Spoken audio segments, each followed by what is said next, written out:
জীবন নিয়ে এত বেশি ফ্রাস্ট্রেটেড হয়ে কি কোনো লাভ আছে বলেন? যেখানে রিজিকের ব্যবস্থা স্বয়ং আল্লাহ করে থাকে। তবে হ্যাঁ, আল্লাহ বলেছেন যে তুমি চেষ্টা করো, আমি দিতে বসেই আছি। তো যাই হোক, আমরা চেষ্টা করব, যদি তারপরেও আল্লাহ আমাদেরকে না দেয় তাহলে বুঝে নিতে হবে যে আপনার রিজিক ঠিক ততটুকুই, আপনি যতটুকু পেয়েছেন। সবকিছুতেই আসলে আল্লাহর শুকরিয়া করা উচিত, আর শুকরিয়ার মধ্যেই আল্লাহর বরকত আসে। তো যাই হোক, অনেক কথা বলে ফেললাম। আর এদিকে দেখেন এত সুন্দর একটা মিষ্টি সকাল। আমার তো ভীষণ ভালো লাগছিল এখানে দাঁড়িয়ে থাকতে। খুবই ভালো লাগে, যেহেতু আমার বাসাটা অনেক উপরে।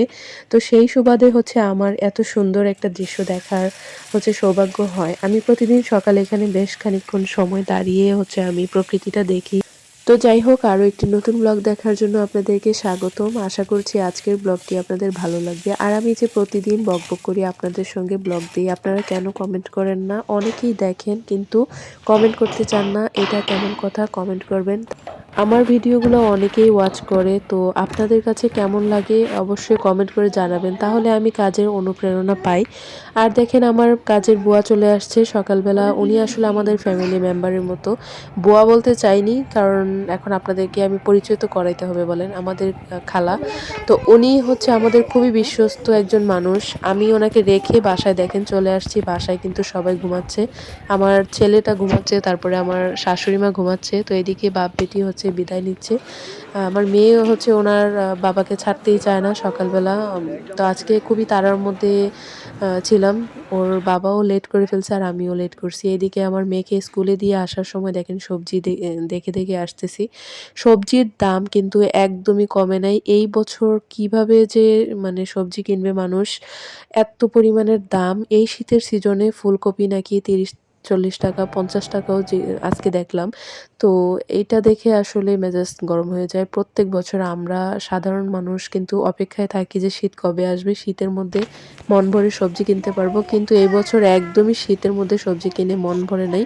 আমি খুব আয় বুঝে ব্যয় করে চলা মানুষ। আমি একদমই ব্যয় হিসেবে চলাফেরা পছন্দ করি না। আমার কাছে কারো হাত পেতে চলা খুবই মানে awkward লাগে। তবে আমি না খেয়েও থাকি না। এই যেমন নিজেকে কষ্ট দেওয়া, টাকা জমানো, এইগুলা আমার একদমই ভালো লাগে না। আমার কাছে সফলতার সংজ্ঞা একটাই, তুমি চেষ্টা করো, সফল হতে পারবে একটা সময়। আমি চেষ্টার উপর বিশ্বাসী। আমাকে শুধু শুধু আল্লাহ দিয়ে দিবে এটাও আমি বিশ্বাস করি না। তো যাই হোক, দেখো সকালবেলা আমি নাস্তাটা করে নিলাম। তো এখানে কিন্তু ২১০ টাকার বাজার। অনেকেই এখন বলতে পারে এত বাজার আপনি ২১০ টাকায় কিভাবে কিনলেন? আমি আসলে ভালোই মোটামুটি বাজার করতে পারি, অনেকদিন অভিজ্ঞতা হয়ে গেছে। তো করতে করতেই অভিজ্ঞতা হয়ে যায় আর কি। তো অনেকটা দেখে শুনে আমি যে এখান থেকে ভালো জিনিসটা ৫ টাকা হলেও কমে পাই, সেখান থেকেই কেনার চেষ্টা করি। আর সবসময় মাছ আমি এক দোকান থেকেই কিনি, যেন ফ্রেশ মাছটা পাওয়া যায়। যে ময়লা পানি থেকেও নাকি এখন মাছ চাষ করা হয়। তো এইটার জন্য এই ভয়ে আমি একজনের কাছ থেকে আনি, আর আমি জানি সে ভালো মাছটাই দিবে। তো দেখেন, আমি শাকটাকে খুব সুন্দর করে ছোট ছোট করে আলু একদম চিকন চিকন করে এই শাকটাকে ভাজি করেছি। আজকে বোত্তা শাক নিয়ে আসছিলাম। এক মোটা বোত্তা শাক দেখেন কতগুলা হয়েছে। তো এক বাটি হয়ে গেছে মাশাল্লাহ।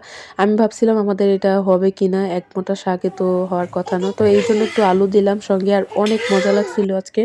আরেক পাশে আমি সিম তরকারি রান্না করছিলাম মাছ দিয়ে। আজকে যে নতুন মাছটা আনলাম একদম ফ্রেশ তাজা মাছ, সেই মাছ কেটে রান্না করলাম। আমি কিন্তু লাইভে প্রতিদিনই থাকি, আপনারা আমার লাইভ দেখেন কিনা একটু জানাবেন। তো দেখেন মাছটাও রান্না হয়ে গেছে, আর এখন গোসল করব, গোসলের পানি বসাবো। সারা বছর ভালো থেকে আমার পানির কেটলিটা এই শীতে নষ্ট হইতে হইলো। তো যাই হোক, কি আর করা, এখন চুলায় পানি গরম বসিয়ে দিব। মা মেয়ে মিলে এখন গোসল করব। ছেলেকে আজকে করাবো না। আজকের মতো আমার রান্নাবান্না এখানে শেষ, আর আপনাদের সঙ্গেও আমার ভিডিওটা এখানে শেষ করতে হবে। তো আবার ইনশাল্লাহ দেখা হয়ে যাবে।